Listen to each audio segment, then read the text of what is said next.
An incredibly popular rose up for you next. So many of you grow this one and have an opinion on this particular rose.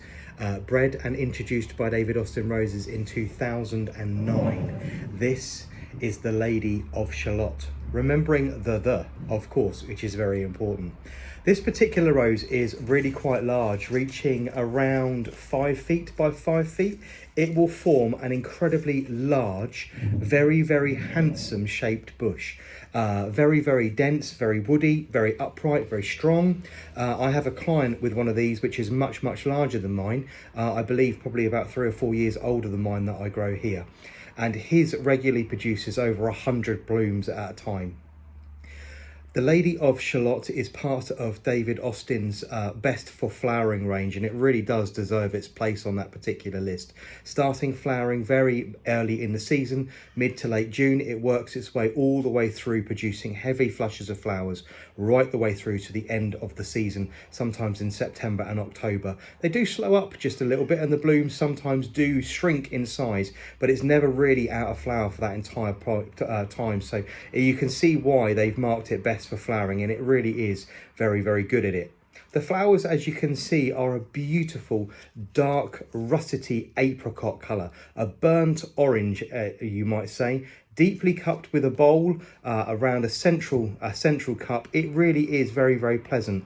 What the plant lacks in scent, because it doesn't have a very much scent at all, it makes up for in its actual beauty. Really, really lovely, nice, tall, strong stems, making it quite good for cutting and bringing into the house, although its vase life really isn't very long.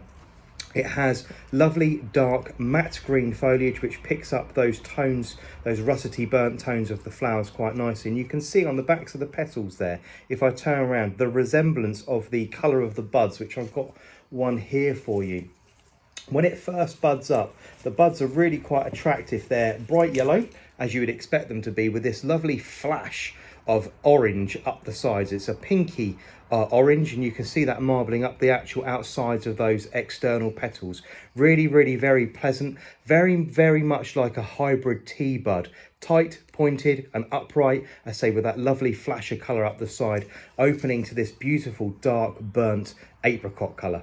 Now, I've brought for the first time in some actual different foliage for you as well, because I think sometimes the way that you plant a particular rose will really make it pop and make the most of it. Now, I have my Lady of Shalott planted with standard bronze leaf fennel, sorry, that you, for instance, that you would use to cook fish with, and this lovely red leaf persicaria, which I think is absolutely beautiful. The combination of the three standing together is really, really very attractive. Dark, sort of grey, fluffy foliage of the fennel, then the lovely burnt orange and yellow of the Lady of Shalott, and then this lovely dark burgundy red, altogether very, very pleasant. This is the Lady of Shalott, bred and introduced by David Austin Roses in 2009. If you're looking for a hard working rose and you've got the space for something reaching around 5 feet by 5 feet, it really is worth growing.